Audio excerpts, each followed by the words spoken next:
Дойче Думков, ты еще увидишь, как из-за твоей продажной глупости, Анна-Лена Бербок, Берлин будет гореть. Надо как-то сделать так, чтобы американские солдаты начали гибнуть. Да мы сотрем в порошок Варшаву и Вильнюс. Почему мы признаем Францию в ее границах? Как я хочу посмотреть, чтобы Урсулиха фон дер Ляля корчилась с куском беспилотника в глотке. Когда на сегодняшний день мы говорим, что война будет безъядерной, мы, наверное, лукавим. По количеству на душу населения, правда, Канада ее опережает, но Америка – это мировая держава победила. Я сейчас требую спалить Берлин. Welcome to another episode of Russian Hate Speech, where we break down the most absurd statements from Russian propagandists trying to fuel anti-Western sentiments among Russian population. Today, we explore threats that extend from space to the depths of the ocean and onto the battlefield of Ukraine. We begin with a statement from Russian Lieutenant General Yevgeny Buzhinsky, who has a rather alarming suggestion for how to escalate international conflicts. I think we need to conduct another demonstration test of an anti-satellite weapon, and the sooner the better. Then we should deorbit an American satellite and let them figure out how to respond. That's how you move up the ladder of escalation. Buzhinsky's proposal is a clear indicator of how recklessly the Russian military establishment views global conflict. The notion that this is merely another step on an escalation ladder reflects the dangerous mindset of a regime that sees destruction as leverage.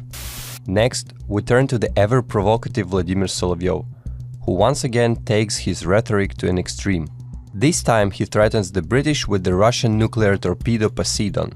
Britain is preparing civilians for defense, which is utterly pointless. Why bother? They should instead learn to breathe underwater because Poseidon will deal with them hard and fast. If the British manage to live underwater, that's one option. If they realize they won't, they should stop acting foolishly and overthrow the madmen currently in power. Suggesting that an entire nation should prepare to live underwater because of an impending nuclear strike is not just absurd, it highlights a dangerous normalization of nuclear rhetoric in Russian media. Our final quote comes from Russian filmmaker Karen Shakhnazarov, who attempts to reframe Russia's invasion of Ukraine as long overdue counterstrike. Look, Europe was deliberately unifying, steadily and skillfully drawn into NATO. Former Warsaw Pact countries, former Soviet republics were getting pulled into NATO. The West was moving closer and closer to the borders. Ukraine was the last straw. So, for those still caught up in this narrative, whether they realize it or not, claiming that we attacked Ukraine, no, we're delivering a counterstrike, which honestly, we should have done a long time ago.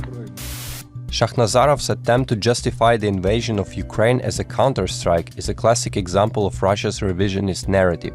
According to him, NATO's existence is an existential threat to Russia, and therefore any aggressive action taken by Russia is simply a response. This line of thinking, of course, ignores the fact that Ukraine is a sovereign nation whose right to choose its alliances cannot be dictated by Russian interests. The idea that the West forced Russia into this conflict is a convenient excuse that allows propagandists to sidestep responsibility for initiating an unprovoked war.